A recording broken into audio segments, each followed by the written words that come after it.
I'm going to show you how to install Stable Diffusion and run Stable Diffusion in your browser. All the links for installing Stable Diffusion are in the description below. First, download Git for Windows. Now install Git.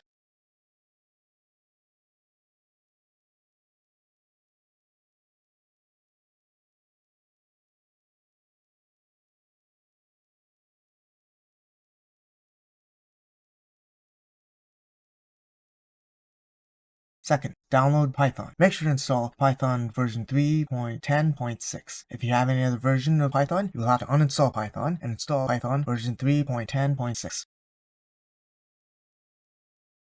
Third, download Stable Diffusion WebUI.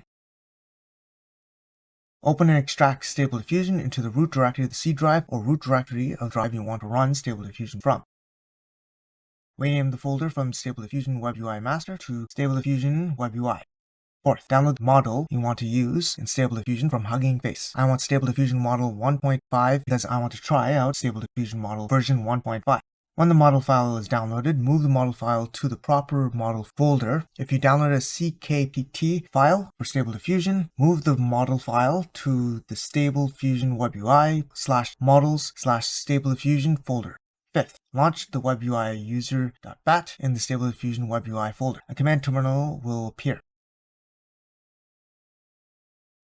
When the install of Stable Diffusion is complete, go to your browser and paste the URL http://localhost:7860. Now you can use Stable Diffusion in your browser. Remember, every time you want to run Stable Diffusion, you must first run webui-user.bat in the Stable Diffusion WebUI folder, wait for the server to start, then go to your browser and paste the URL http://localhost:7860/. Now you know how to install Stable Diffusion.